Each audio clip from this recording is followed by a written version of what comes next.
جس معین شخصیت کا ذکر ہے دجال اکبر کے عنوان سے، ابھی اس کا ظہور تو نہیں ہوا، اگرچہ شاید اب زیادہ دور بھی نہیں ہے، لیکن جیسے کہ انگریزی میں کہتے ہیں coming events cast their shadows before, جو آنے والے واقعات ہوتے ہیں مستقبل میں ان کے سائے پہلے سے پڑنے شروع ہو جاتے ہیں۔ تو وہ دجال اکبر کب ظاہر ہوگا، کس شکل میں آئے گا، کہاں سے آئے گا، اس وقت اس سے بحث نہیں ہے، لیکن دجالیت، فتنہ دجال وہ کئی صدیوں سے نہ صرف یہ کہ شروع ہو چکا ہے بلکہ رفتہ رفتہ تدریجاً اس کے سائے گہرے سے گہرے تر ہوتے چلے جا رہے ہیں، اور یہ فتنہ اب میرے نزدیک اپنے آخری مرحلے میں داخل ہو گیا ہے۔ جیسا کہ سب کو معلوم ہے کفر کی بھی بہت سی شکلیں ہیں، بہت سی صورتیں ہیں۔ مثلا حضور کے زمانے میں ایک کفر تھا مشرکین کا، ایک کفر تھا اہل کتاب کا، ایک کفر تھا منافقین کا جو بظاہر مسلمان تھے بباطن کافر تھے۔ اسی طریقے سے شرک کی ہزاروں قسمیں، ہزاروں صورتیں، اس پر بڑی مفصل میری تقاریر موجود ہے، حقیقت و اقسام شرک، اور اس موضوع پر ان کیسٹس سے اتار کر اب یہ سلسلہ مضامین میثاق میں شائع ہو رہا ہے۔ اسی طریقے سے دجالیت کے بھی بہت سے شیڈز ہیں، بہت سے مراحل ہیں۔ ان میں جو اس کی ایک خاص صورت ہے کہ جو اس کے آخری مرحلے میں سامنے آ رہی ہے، وہ ہے تفریق بین اللہ والرسل، اللہ اور اس کے رسولوں کے درمیان تفریق کرنا۔ اللہ کو مانیں گے لیکن رسول کو نہیں مانیں گے، یا مانیں گے تو اطاعت نہیں کریں گے، اتباع نہیں کریں گے، پیروی نہیں کریں گے۔ اس کے حوالے سے میں نے آج دو آیتیں تو آپ کو سنائی ہیں سورہ نساء کی، آیت نمبر 150، آیت نمبر 151۔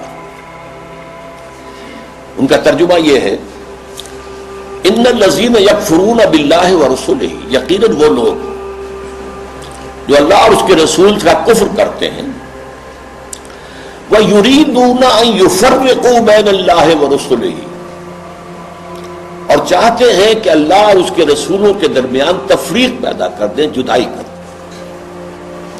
وَيَقُولُونَ، اور یہ کہتے ہیں، نُؤْمِنُ بِبَعْضٍ وَنَكْفُرُ بِبَعْضٍ، ایک کو ہم مانیں گے ایک کو نہیں مانیں گے، ایک کا پر ایمان رکھیں گے ایک کا کفر کریں گے۔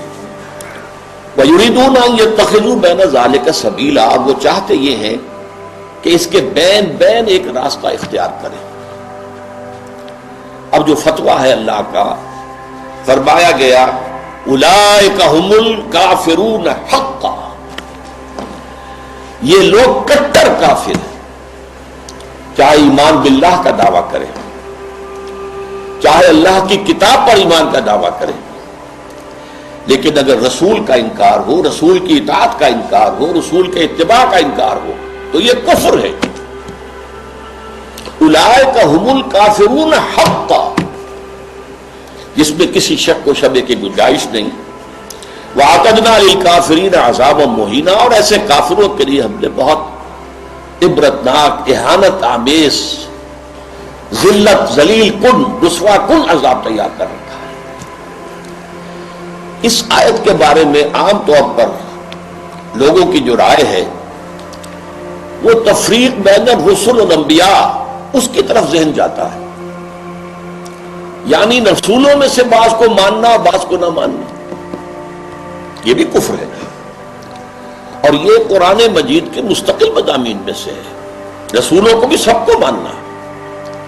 اور ہمارا ایمان یہ ہے کہ جن رسولوں کا ذکر قرآن میں، نبیوں کا ذکر ہو گیا، ان کو تو ماننا ہے ہی، ان میں سے تو کسی ایک کا انکار سب کا انکار ہو جائے گا۔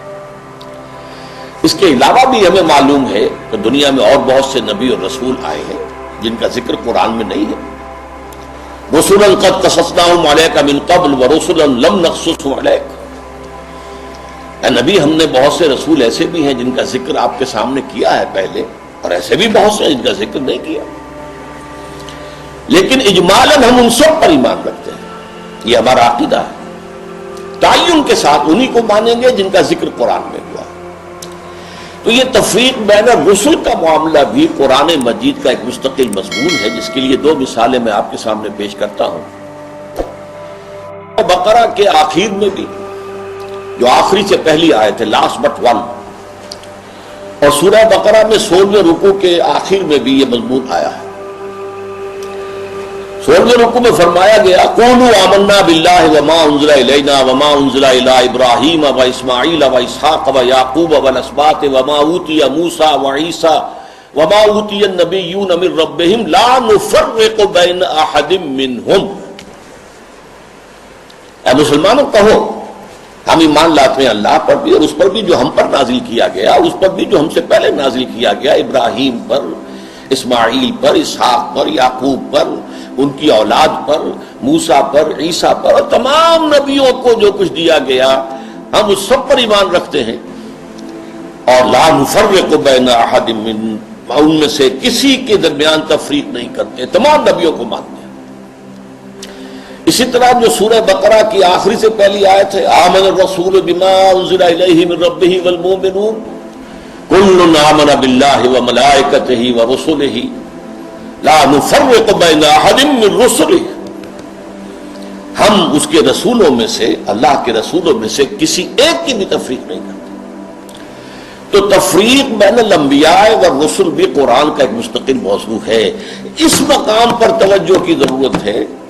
یہاں اصلاً جو بات سامنے آ رہی ہے وہ یہ ہے تفریق بین اللہ والرسل، اللہ اور رسولوں کے درمیان تفریق کر دینا، اللہ کو ماننے کا دعویٰ کرنا لیکن رسولوں کو ماننے سے انکار کر دینا، یا ماننا تو اس کے اتباع اس کی اطاعت سے انکار کر دینا. یہ در حقیقت ایک اہم ترین جو ہے فتنہ اس وقت جو دجالیت کا سب سے بڑا سیلاب آ رہا ہے، اس کا اصل ہدف یہی ہے، اس کا گول تو یہ